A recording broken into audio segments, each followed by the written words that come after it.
ট্যুরে Margaret take যাওয়ার ঘটনাটা ছিল একদম অন্য রকমের। মাত্র 15 মিনিটের জন্য গেছিলাম এবার মার্গারেট টেকে। দার্জিলিংয়ে যে হোটেলটা ছিলাম সেটা থেকে বেরিয়ে আমরা সকাল সকালই বেরিয়ে গেছিলাম, মোটামুটি 10টার মধ্যে বেরিয়ে গেলাম, কেননা সেদিন ছিল আমাদের ট্রেন দুপুর 3টে তিস্তা তোরসা ছিল এনজেপি স্টেশন থেকে। তো সকাল সকাল যখন আমরা বেরিয়ে গেলাম, পথও ঠিক ছিল না, যাওয়ার সময় ঠিক ছিল না যে মার্গারেট টেকে যেতে পারো। মার্গারেট টেক একটা কার্শিয়াংয়ের মানে জানোই একটা খুব সুন্দর জায়গা টেকটা, যেখানে বসে মানে চা খেতে খেতে মেঘ বৃষ্টির খেলা, সেটা একটা আলাদা এক্সপিরিয়েন্স। তো রাস্তা থেকে যাচ্ছিলাম যখন, তখন হট করে যখন কার্শিয়াংয়ে পড়লাম, তখন ড্রাইভার দাদাকে আমার ছেলে বলল যে 15 মিনিটসের জন্য আমরা কি মানে মার্গারেট টেকে যেতে পারি? তখন বললো হ্যাঁ ঠিক আছে, অনলি 15 মিনিটস, কেননা এদিকে যদি দেরি করি তাহলে কিন্তু ট্রেন ধরতে লেট হয়ে যাবে, সেটা তো হওয়া যায় না। যাই হোক, যেমন ভাবা তেমনি কাজ।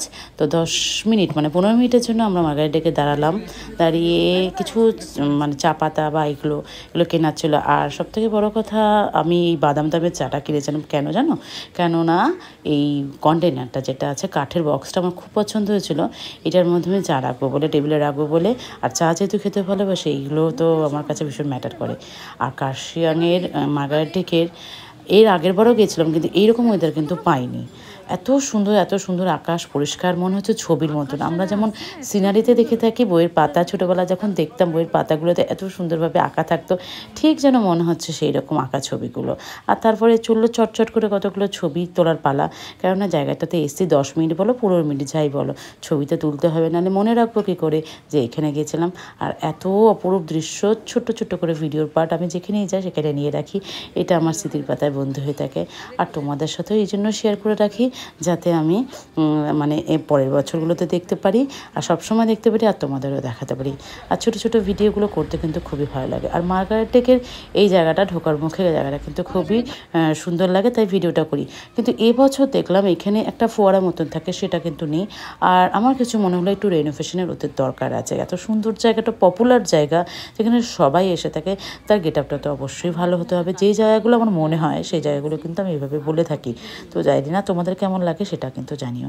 এরপর মার্গারেট টেক থেকে বেরিয়ে যখন রাস্তা দিয়ে যাচ্ছি কার্শিয়াংয়ে, তখন একটা ছোট আমরা পেয়েছিলাম কফি শপ, ওখানেও দাঁড়িয়েছিলাম। আর দাঁড়ানোর পথটা ছিল ঠিক এই রকম। আর কৌশিক তো জানি যেখানে যায় একটু ফটো তুলতে বেশি ভালোবাসে, আর এইভাবে ফটো ভিডিওগুলো করছিল। এগুলো কিন্তু সব কিন্তু লাইভ ফটো কিন্তু যখন ভিডিওতে আসে এভাবে ভিডিও আকারে নিয়ে নেয়।